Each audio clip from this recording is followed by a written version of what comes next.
Let's take a look at this problem. We want to multiply these two together. So we got x squared minus 3x plus 2 over 5x squared minus 6x plus 1 times 5x minus 1 over x minus 2. Okay, step 1. Factor everything. Well, this is PSD because we have x squared x, no number in front of our x squared. And this is key number. Because we have x squared x, no x, and there's a number in front of our x squared. Now 5x minus 1 and x minus 2 it can't do anything with, so I'll leave those alone. So let's first take a look at the x squared minus 3x plus 2. PSD, we take our number at the end, ignoring signs, so we got 2. And we'll come up with our 3 columns. P is all the products give us 2. We got 1 times 2. The S column, S for sum, we add these together. 1 plus 2 is 3. D column, D for difference, we subtract smaller from larger. 2 minus 1 is 1. Now, a number we're looking for is a number in our middle term, which is a 3, which is right here, which means we use 1 and 2.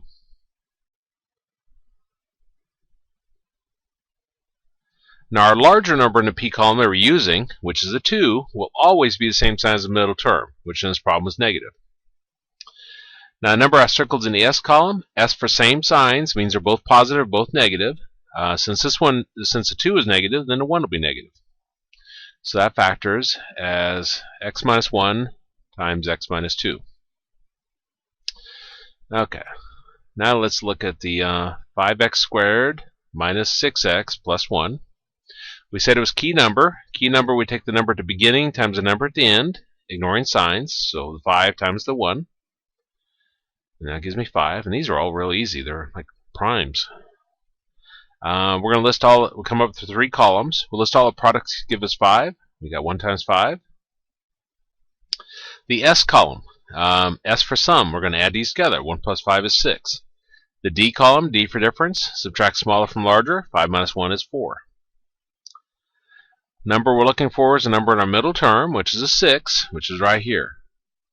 And I meant to circle that. Let's try it again. Okay. Which is right here, which means I'm going to use 1 and 5. With the key number, what we do is we rewrite our middle term using those 2 numbers.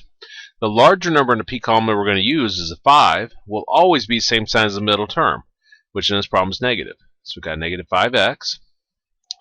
The number I circled is in the S column, S for same signs, both positive or both negative. Since the 5 is negative, then the 1 has to be negative. So we've got negative 1x or negative x. Okay. Oops, went too far over there. We're going to group the first 2 terms together. We'll group the last 2 terms together. Now, the first 2 terms have a 5 and an x in common, and that gives us x minus 1. Now, the last group doesn't have anything in common, but my first term's negative, so I'll factor out a negative 1, and that gives us x minus 1.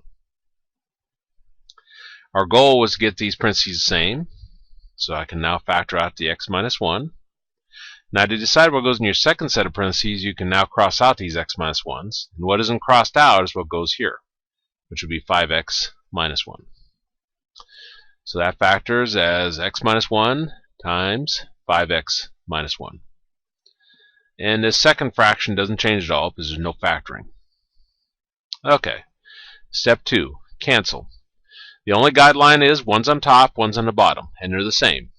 So here's x minus 1, here's x minus 1. Those are going to cancel. Here's a 5x minus 1, here's a 5x minus 1. Those will cancel. Here's an x minus 2, here's an x minus 2. Those will cancel. Now you're always left, like if there's nothing left on top, you're left with a 1. If there's nothing left on the bottom, you're left with a 1. And 1 over 1 is 1. So that's our answer.